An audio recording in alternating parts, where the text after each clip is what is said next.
What up, everyone? Welcome back to the T Drop. It's the only wrestling breakdown show where we just don't call the spots, we call out the chaos with no soft behavior. Saturday night's main event is in the books. John Cena is officially done, and Monday Raw had one job. Tell us what WWE looks like after him. A new era, perhaps, for the third time. Let's get into it. Opening. Obviously, we saw this coming. The aftermath of Cena. The fallout. We start the night with a look back at Cena's final match against Gunther. And credit where it's due. The presentation landed. The crowd stayed with Cena until the very end. The locker room emptied. The moment felt earned. And then here comes Gunther. No apology. No relevance, just heat. So here comes Gunther. He soaks in the booze and does what one elite heel can do. He leans into it. So we obviously saw this coming since we've had this situation before, which was when Roman Reigns took down The Undertaker at WrestleMania 33. I'm pretty sure it's 33.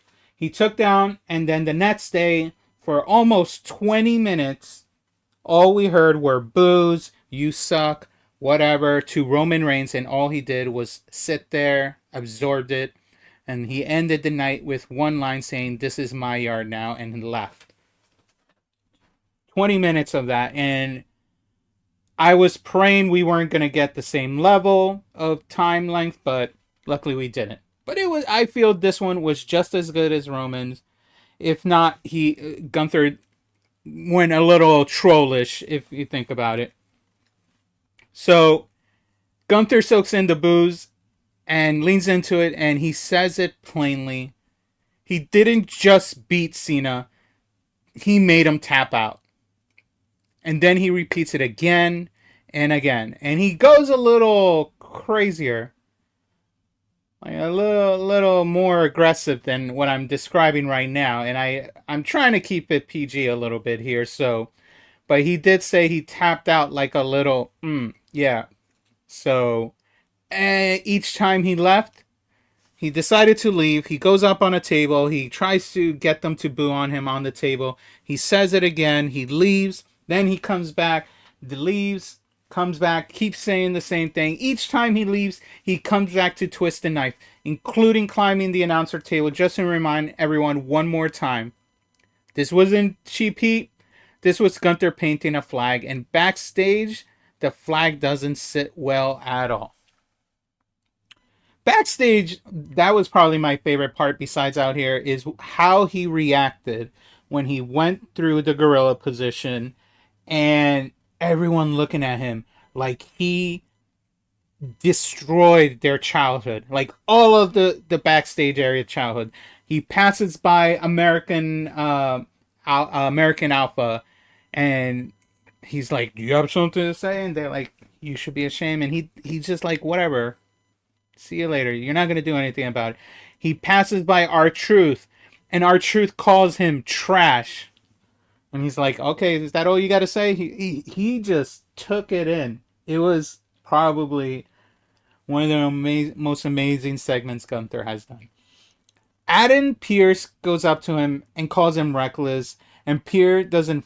I don't know why he got mad at him. He did what he was supposed to do. But he pretty much told him that you're done for the night. And he tells him to please leave the building. Which I thought was odd, given that he did the match. I get it. He's probably saying you didn't have to go to that level, Gunther, on Saturday. You could have gone a little easier. And I'm like, it's Gunther. Gunther's gonna make anyone tap out if he wants, if he can. So he said, "Fine, I'm leaving." And as Gunther was leaving the arena, he sees AJ Styles waiting for him at his, what I'm assuming, his rent-a-car. And he says, "Do you have anything to say?" And AJ Styles doesn't say anything. He was leaning on his car. He gets off leaning his car and he lets him take his car. Yeah, he did piss off the crowd, but still, he's a heel. I mean, right? You see, I get it. He.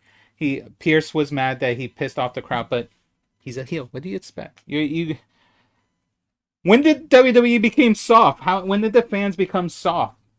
So I don't think him getting expelled or not expelled. That's such a school term. The fact that he left because he made the fans get even more rowdy. I mean, he did his job. And this is why WWE chose Gunther to take Cena down. Look at the heat that's getting. Look at what we're about to get. We are going to get eventually AJ Styles and Gunther, which honestly is just another number for Gunther at this point. And probably we'll see Brock Lesnar against Gunther.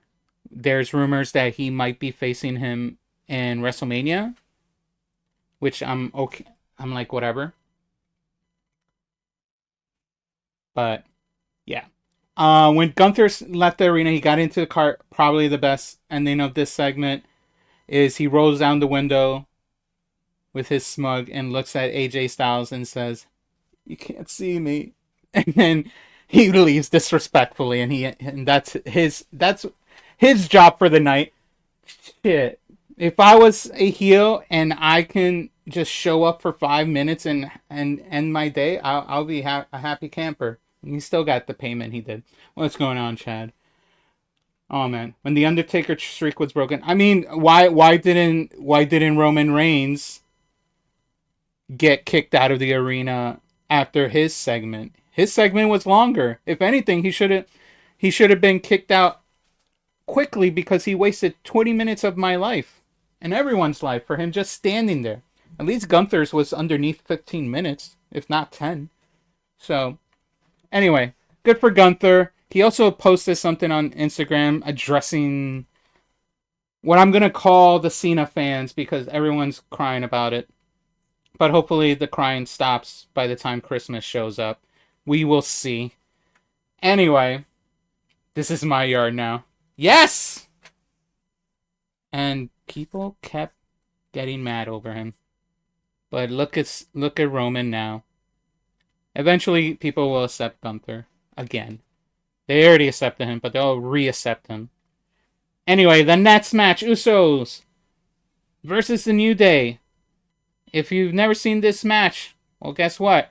Your muscle memory is about to remind you about the match. But anyway, we got the same thing as we've always seen, but it's great to see Jimmy and Jay back together. It looks like for the foreseeable future, Jay is not going to be in singles competition. But anyway, Jimmy Uso and Kofi Kingston started the match with quick grappling.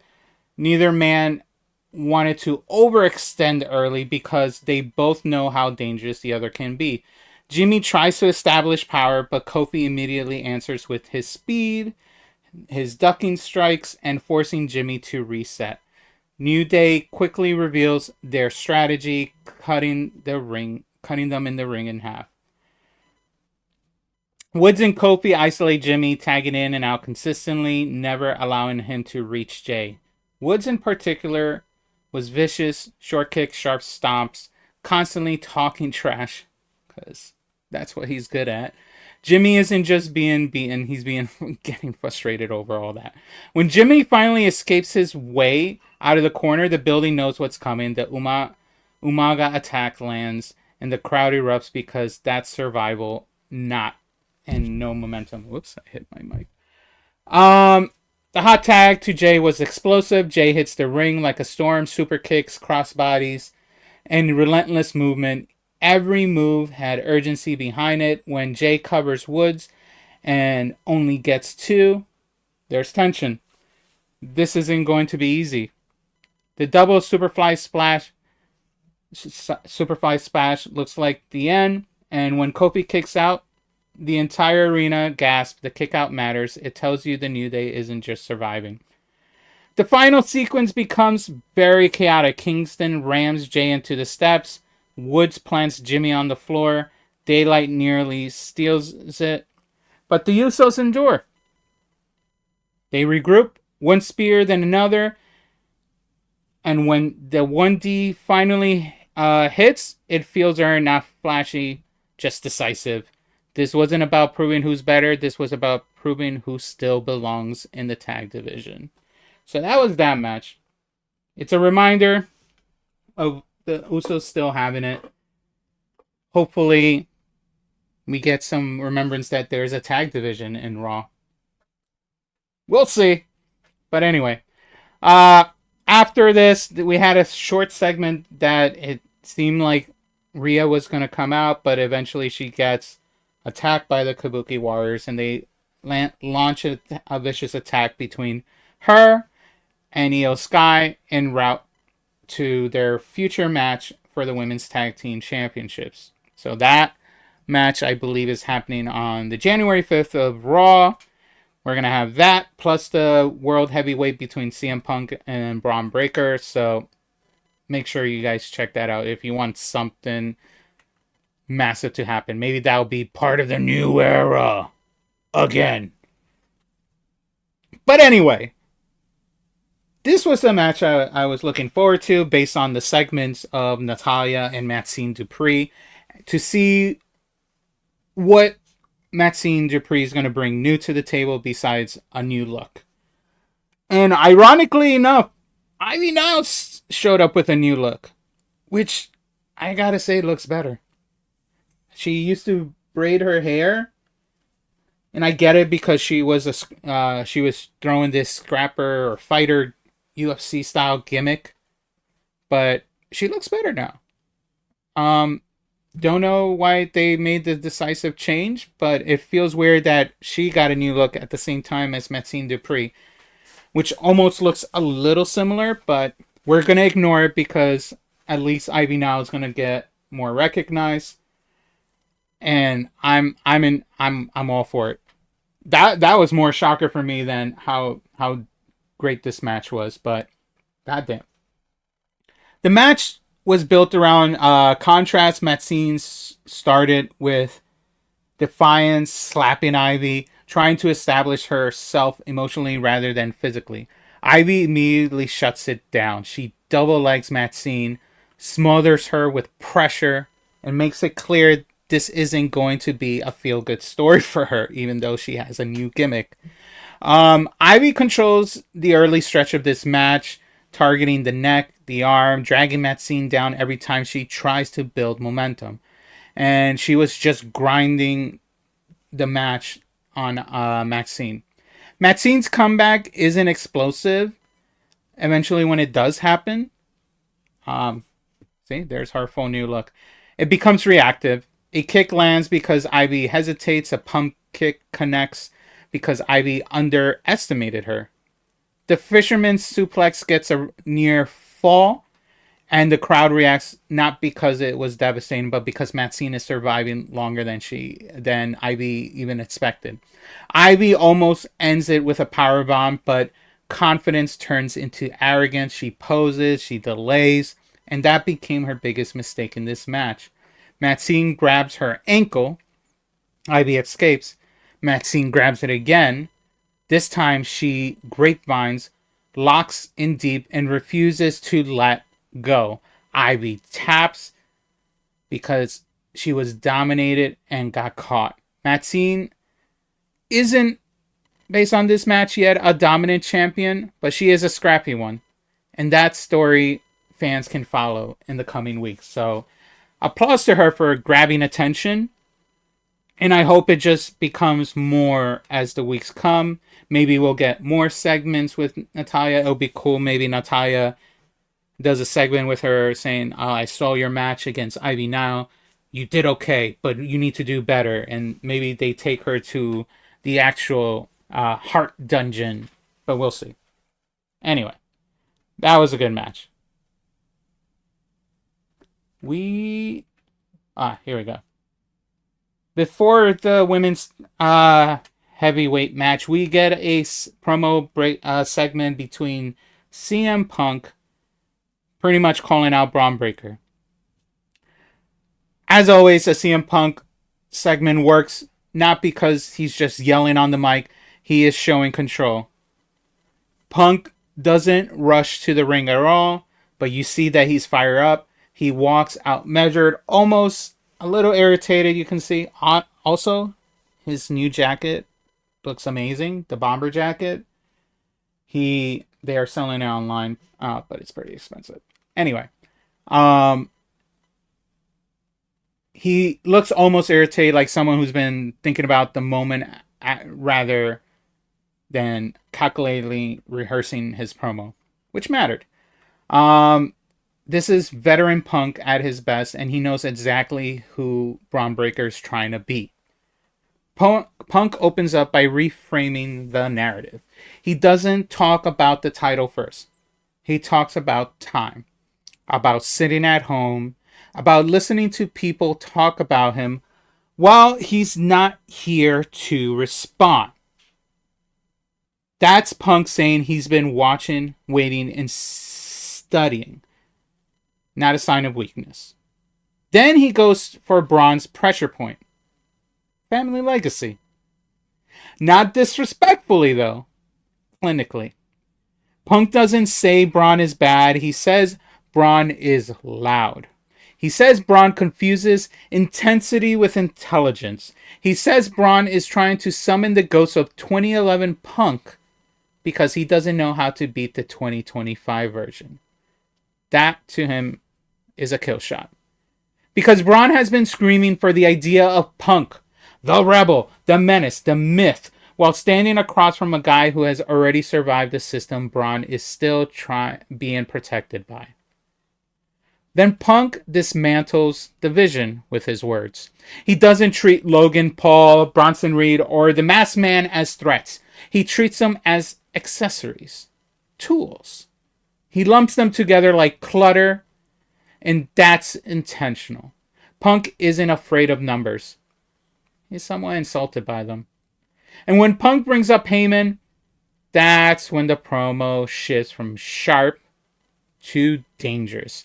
Punk acknowledges Heyman's history of picking the next guy before they're ready. That's not just about Braun. That's about him bringing inevitability. Punk is planning the idea that Heyman always leaves, and when he does, Braun will be standing there exposed. Then Punk crosses the line on purpose. The mention of Braun's family wasn't accidental. Punk wants Braun to become emotional. He wants him to be reckless. He wants him swinging instead of thinking. And when Punk says this stops being about the title, that's the real threat. Because Punk doesn't need to win to ruin someone. He ends it by simplifying everything. And on January 5th, all he sees is GTS 123. No yelling, no posturing, just certainty. That's veterans' confidence. And it landed that night.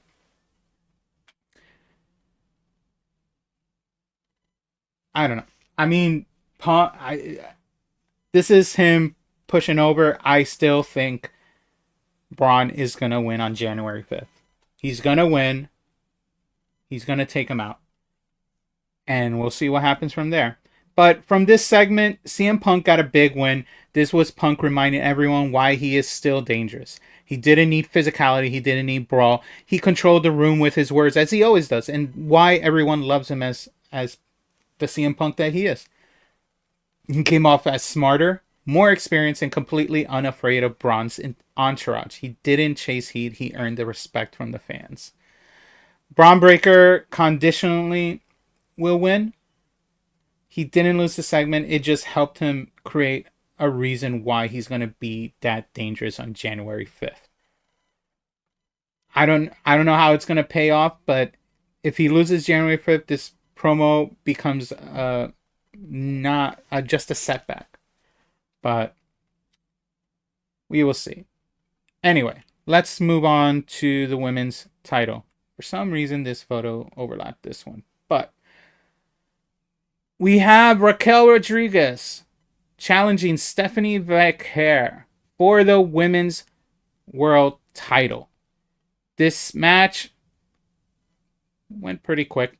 This match starts, as always, with a power struggle between these two. one being a behemoth of a champion and one being just very technically gifted. It slowly turns into a back and forth, pretty much a chess match between these two. Raquel uses her size, immediately throwing Valkyrie around and forcing her to absorb the punishment. Every slam is heavy, every whip feels deliberate. Valkyrie's speed keeps her alive, but not in control. And eventually Valkyrie adapts.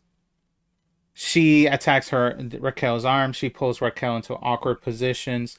When she traps Raquel in the ropes with the armbar, the momentum shifted.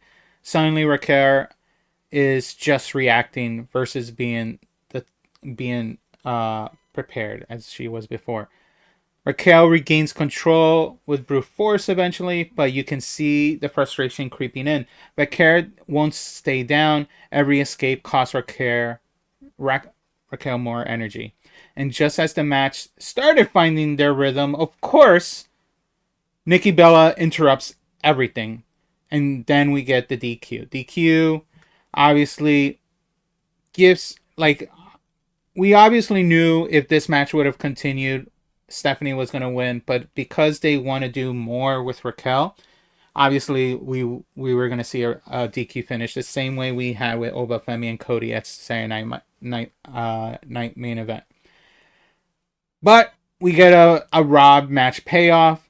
From here, we only see up because we're going to get something special out of this. Hopefully, Nikki Bella is not more involved in it, or maybe it becomes a triple threat, but something's going to happen. And we just hit another chapter in this large story that I am unaware what they're planning to do with Stephanie Valkyrie. Raquel did pretty well in this match, and of course, Valkyrie is Valkyrie, and she's always amazing in this in her element. So it's a great opportunity for Raquel to get a highlight. But obviously they wanted to protect her and make sure she doesn't look like another chain and Valkyrie's winning. So they used this DQ finish. Eventually, we see Stephanie in the back very upset and pretty much calls out Nikki Bella. So more of this will happen. Where we go, we will find out. Maybe something for January 5th. But her heel persona is working. It's just, hopefully it doesn't end with her getting the belt, but it might be. Anyway, main event for Raw this week. We have Logan Paul versus Rey Mysterio. Rey Mysterio challenging Logan Paul, or the other way around. I forgot how it happened last week. But Logan started pretty confident in this match. He overpowered Rey and taunted him at every strike that he did. Rey absorbs punishment and waits for openings. Every time Logan gets impatient, Rey slips away. So it was pretty much Rey not rushing against Logan. He's being very calculative to let Logan expose himself. Because of that, he eventually missed some line salts, which were critical for him.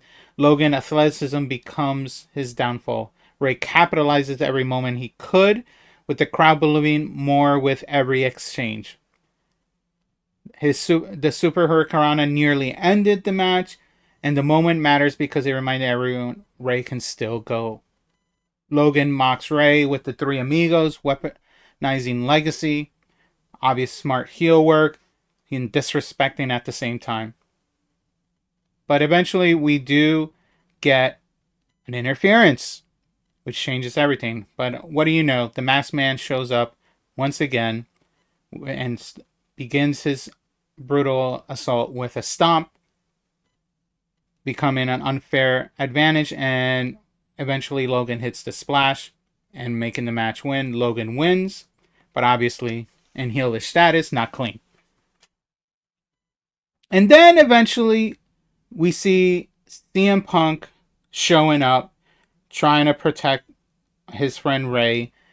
But then the rest of Logan Paul's crew shows up. We have Bron Breakker spearing him, reminding CM Punk he is ready for him. And then we get the reveal that the Masked Man is obviously no one but Austin Theory, but sporting a new hair look, which was amazing.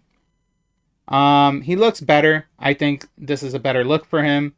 Two people got a new makeover this week, and it was in a positive note, both him and Ivy Nile. Minimal reaction. This crowd wasn't the greatest, but maybe they were just shocked. I don't know. Maybe Hershey, Pennsylvania wasn't into this, but after Bron Breakker spears him, he grabs his belt and delivers a final warning to never talk about his family again. And that's where the story ended so far. And that's where Raw ended. Setting up more and more story for January 5th. Now, next week, both Raw and SmackDown are pre-recorded. I am purposely avoiding any spoilers. Hopefully we get a why segment from Austin Theory. Why did he do it? Why is he back? What did CM Punk do? Why are you joining the Vision? I'm sure the answers will be answered next week, if not the week after.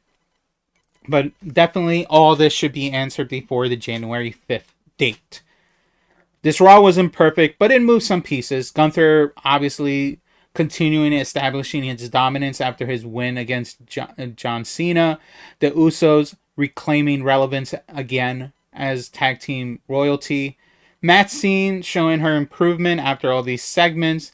And obviously the Punk versus Breakker now feeling more and more an unavoidable catalytic battle for all we know. Now that the Cena era is over, this is what we're going to get. So the question is, what are we looking forward to? And what is the future for WWE? Only time will tell.